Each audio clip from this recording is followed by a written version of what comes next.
कि सबसे पहले हम लोग क्या करेंगे इसमें कि हम लोग को बनाना है ट्रांसलेशनल इक्विलिब्रियम में कुछ क्वेश्चंस, जो क्वेश्चंस आपको प्रैक्टिकल वाइज बहुत इजी हो जाएगा समझना। और ऐसे ग्राफिकल बनाने से क्या होगा कि आपको समझ आएगा कि कैसे काम हो रहा है। सपोज अभी आपने ये जो लिया हुआ है क्वेश्चंस समझिएगा पहले, ठीक है। लिया हुआ है कि हमने क्या किया, एक सेलिंग के साथ हमने मान लिया कि 2 मीटर का एक थ्रेड ले लिया, यानी धागा ले लिया या ना चैन ले लिया, जो भी हो धागा ले लिया, उसके साथ आपने क्या किया 4 केजी ऑब्जेक्ट यानी 4 केजी का ऑब्जेक्ट हैंग कर दिया। यानी मान लीजिए आपने थ्रेड लिया जो 2 मीटर का है, कितने मीटर का है मान लीजिए 2 मीटर का, 2 मीटर का, और उसके साथ क्या किया आपने 4 केजी का, यानी ये तो 4 केजी तो पॉसिबल नहीं है, मान लीजिए ये 4 केजी का हैंग कर दिया इसके ऊपर। अगर हैंग नहीं करेंगे क्या टेंशन पैदा हो रहा है इसमें? नहीं हो रहा, कुछ भी नहीं हो रहा, मूव रहा है। लेकिन टेंशन कब पैदा होता है? जब किसी ऑब्जेक्ट पर हैंग करते हैं तब इसमें आप टेंशन पैदा होता है। अब सवाल आता है क्या आगे कि इसके मिड पॉइंट से, कहां से मिड पॉइंट, जैसे इसका मिड पॉइंट क्या होगा, ये बीच वाला मिड पॉइंट से आपका 40 न्यूटन का फोर्स लगा, आपने फोर्स लगाया, ठीक है।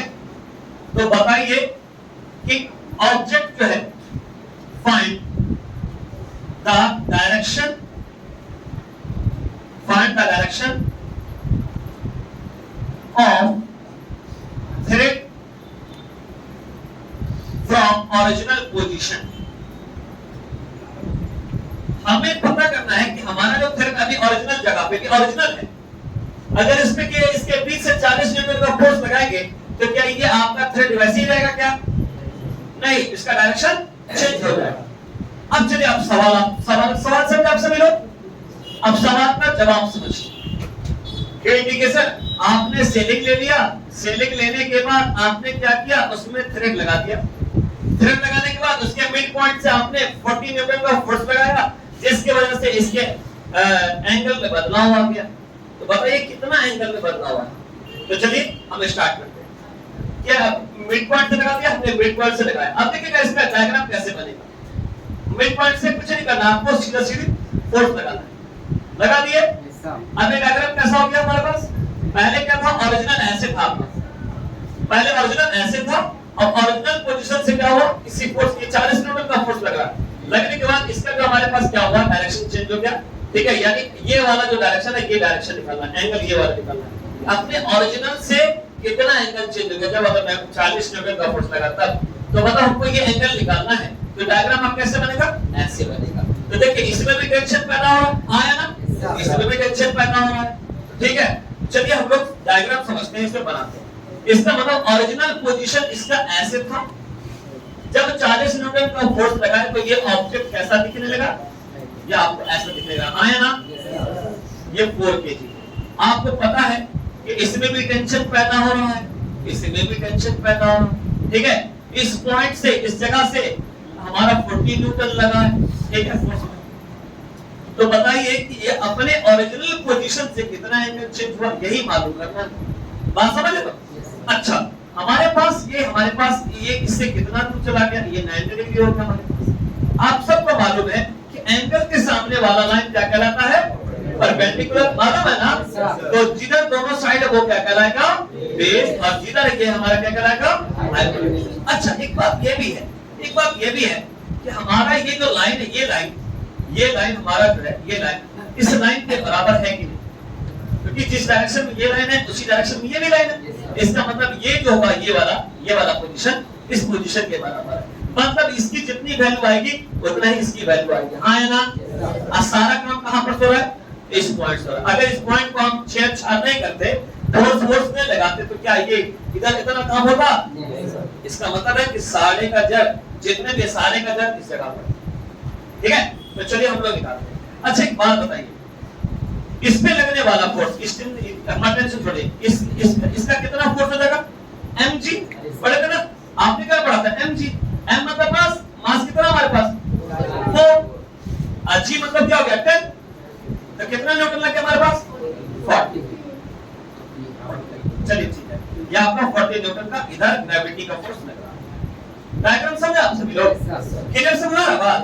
अच्छा ठीक है। अगर मान लीजिए ये नहीं लगाते तो आपको थोड़ा मुश्किल होता समझना कि डायग्राम ऐसे बना तो कैसे बना, क्योंकि आपने सब कहा कि इसके रस्सी के मिड पॉइंट तक को फोर्स लगाना है अपनी और खींचना 40 न्यूटन से, जिसका ओरिजिनल हमारे आराम से रहो ये अपना ओरिजिनल जो है हमारे पास ये एंगल कितना चेंज हुआ अपने ओरिजिनल जगह से। चलिए हम लोग निकालते हैं एंगल निकालेंगे, ठीक है?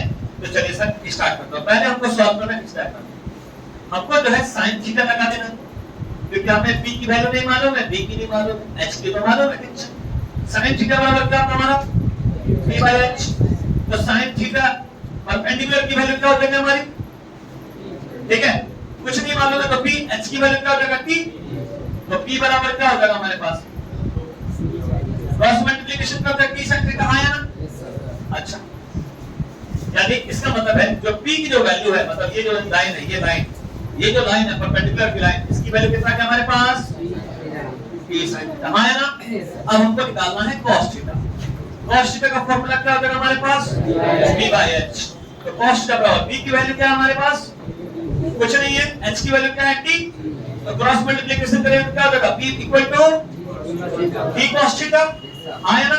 यानी बेस की जो वैल्यू आ रही है यानी t cos थीटा, यानी इसकी जो वैल्यू आ रही है आपकी t cos थीटा। तो आपने क्या कहा था ये लाइन किसके पैरेलल है, इसके पैरेलल, मतलब जितना इसकी वैल्यू है इतना इसकी वैल्यू, आया ना?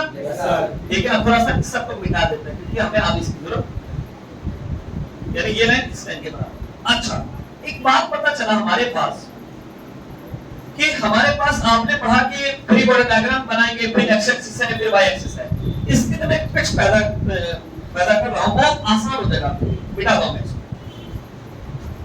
सबसे पहली बात है सारा जो काम हो रहा है वो इस पॉइंट से हो रहा, आया ना?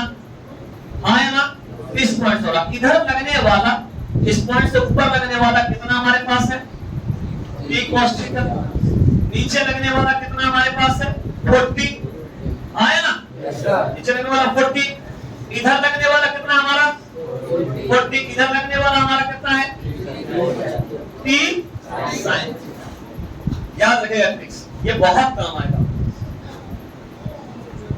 ये बराबर यानी ये बराबर ये, एकदम सिंपल लैंग्वेज।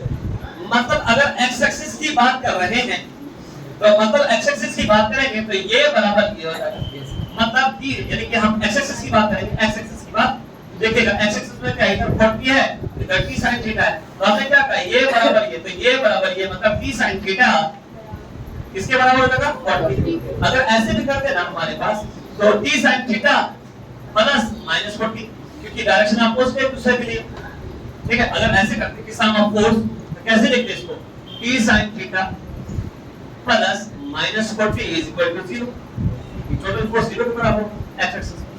तो चलिए आप बताना टफ नहीं बताना चाहते, इजी बराबर ये बराबर इक्वेशन नंबर फर्स्ट।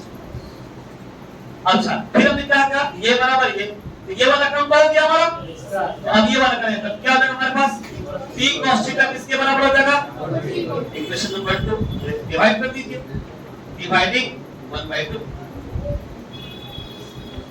तो t sin theta by t cos theta 40/40 cancel out, t cancel हो गया, तो tan थीटा इक्वल टू कितना हो गया हमारे पास 1।